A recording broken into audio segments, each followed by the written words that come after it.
Ciao, fellow Vita comrades, and welcome! After a while, another top 10 video is coming your way, and this time we are looking at the best old school PS Vita ports of 2022. A lot of goodness awaits, so let's jump right into it.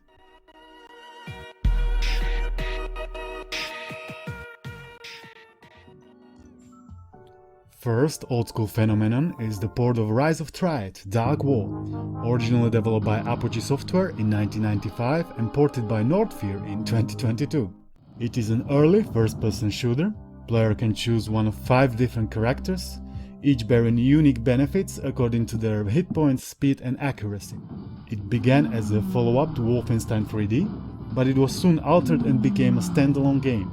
Levels are fairly linear, but there is nice variety of weapons and power-ups, so if you feel like shooting at pixelated officers from first-person perspective, I'm sure you'll like this one. Also guys, if you are enjoying these kind of videos, like and subscribe, because there is certainly more to come.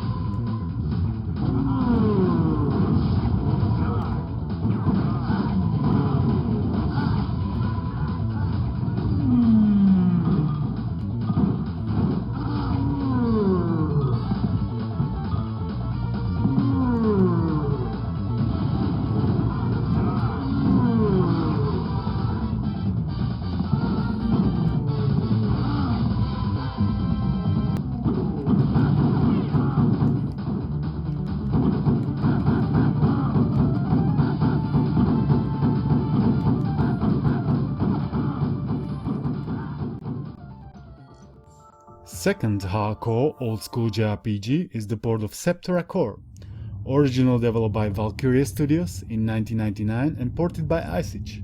Gameplay area has 2 different depths, the world map and the location maps. Location map serves for interacting with other characters, visiting stores, fighting battles, while the world map is for transporting from one location to the other. It quite resembles Fallout with this mechanic, and also with its appearance. However, the combat and other elements are completely different. It has a great full motion videos, voice acting, over 100 hours of gameplay, a cast of diverse and enjoyable characters, clever writing and an epic story. If you consider yourself a JRPG fan, surely don't skip this one. Also, I forgot to mention that links with instructions how to install all the games that I'm talking about today are of course down below. What's up? Have you seen Grub recently? Just this morning. Well, don't tell him, but Mayor's trying to duplicate his precious work box. You think he can? Mayor? Not on your life.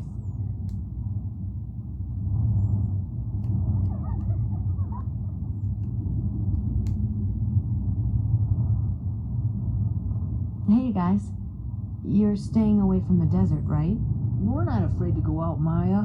Yeah, we're not afraid of anything. In the beginning, the Creator brought forth the shining jewels of the universe and all their secrets. One such jewel was the world that would be known as Septerra. Its secret hidden within its core. 7 distinct layers of continents, called world shells, orbit the planet, each connected to the other by a giant bioorganic spine. At the center of all lies the core, an immense Third, not so much game, but rather crappy dating simulator is called Plumbers Don't Wear Ties. Originally developed by United Pictures in 1993 and ported by Surf.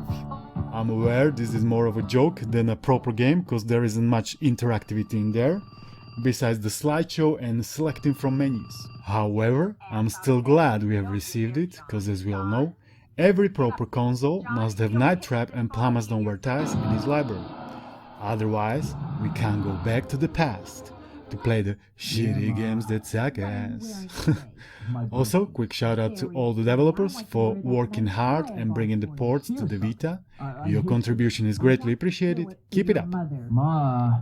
John, what have you done with Amy? I got her boiling in garlic oil. Don't get... Ma, I think it's pretty obvious. What did you, mister? You two are perfect together. She'll make a nice living with me.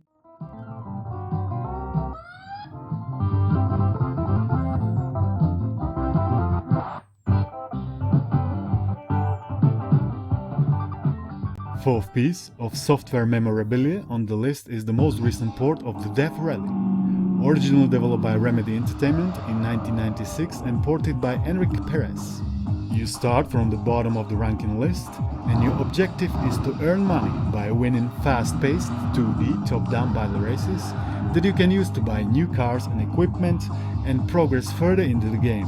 If you played it and liked it back in the day, you'll still probably enjoy it after all these years. I didn't have any previous experience with it, therefore I couldn't really get into it even though I tried. The opponents and difficulty is old school, unforgiving. There isn't much room for error, plus the weird vehicle mechanics, I just couldn't get used to it. One thing I've truly enjoyed though is the music. Top notch. Thumbs up.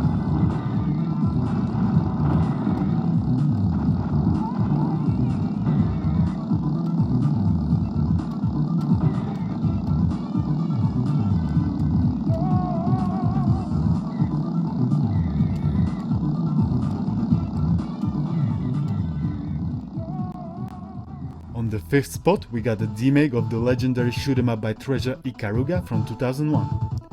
Remake is also pretty recent, from like 6 years, made by a fan, Matrefeitontias, I guess, and ported to the Vita by Rinnegatamente. Defeat waves of enemies in this action-packed, vertically scrolling shmup with a twist, the change in polarity mechanic. The game isn't particularly long, difficulty again absolutely brutal, so if you're up for a challenge, give it a try. What's more, it's for free. Go and grab it.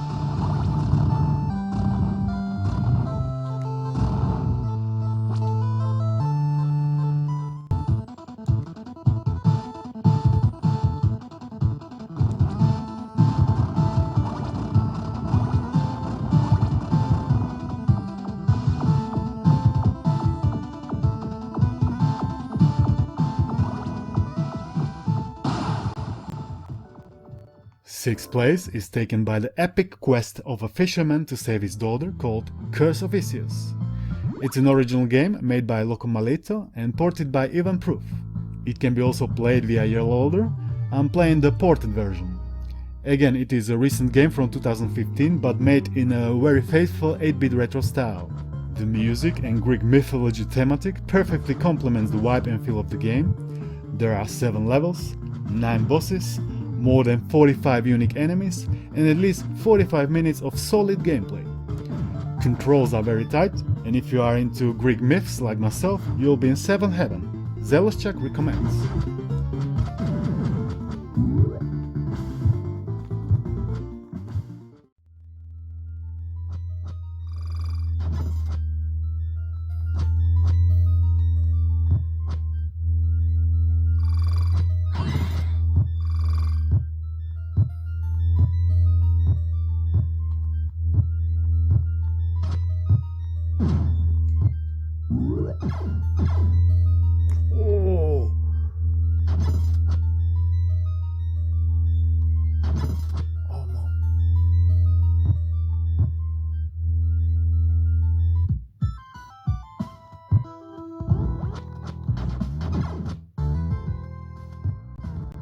Seventh on the list is a port of a timeless classic called Star Control 2, aka Urkan Masters, which is its open source reimplementation. Originally developed by Toys for Bob in 1992 and ported by Argarak. It is an action-adventure science fiction game set in an open universe, played mostly from a top-down perspective. It features real-time combat, resource gathering, exploration and diplomacy. It has been frequently mentioned among the best games of all time, with additional praise for its writing, narrative, dialogue, world and character design and music. If you are a science fiction gamer who enjoys these aspects, it is a must-have for your homebrew library.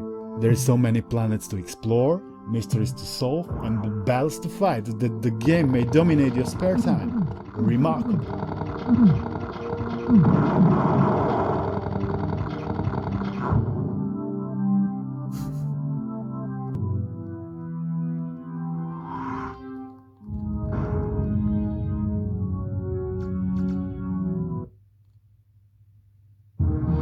Attention, interloper. Heed this recorded message. This drone vessel speaks with the voice and authority of your Quan. You are trespassing within Urqua.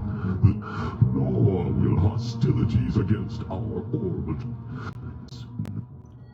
Eighth, and another good old days masterpiece that was originally developed by Titus Interactive in 1993 and ported to the Vita by Glintwine, is called Prehistorik 2. It is very simple 2D action platformer where you are a caveman on a quest for food, whacking enemies in the head with a club. It controls very nicely, sound effects and music is also very enjoyable, there are numerous secrets hidden throughout the levels, and there is even some basic storyline. I believe this title also belongs to every proper homebrew library.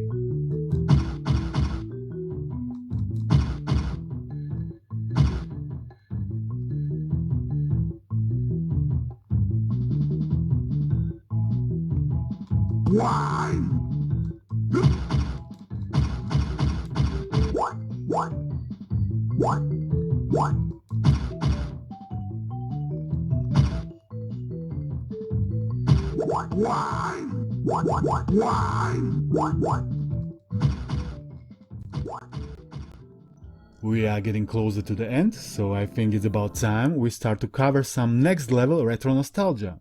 And that's exactly what Chocolate is all about. Chocolate, or System Shock, was originally developed in 1994 by Looking Glass Technologies and ported by Nordfear. It is a first-person, three-dimensional, action-adventure, cyberpunk horror-themed game. It is also a spiritual predecessor of the Bioshock and Deus Ex.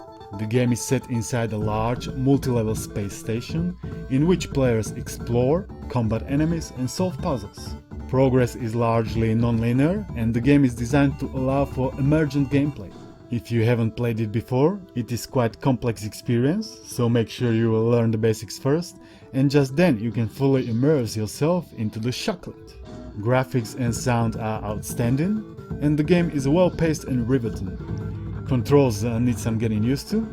If you feel ready to face the evil showdown with God Complex, be my guest and install it on your PS Vita by following the tutorial down below.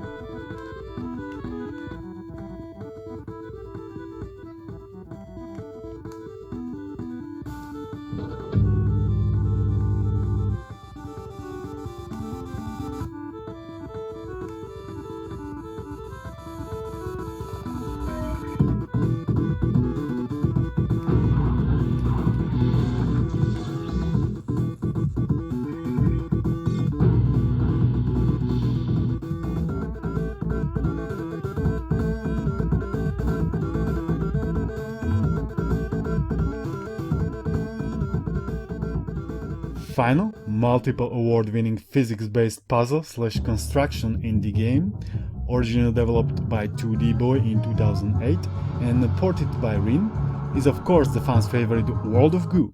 The game is built around the idea of creating large structures using balls of goo. There are 5 chapters, each containing several levels, and each level has its own graphical and musical theme, giving it a very unique and memorable atmosphere. Game's premise is very simple, yet it is very addictive. You'll have a hard time forcing yourself to quit without successfully completing the level. No doubt another retro gem that needs to be in every Vita homebrew library. Go and install it today if you haven't already.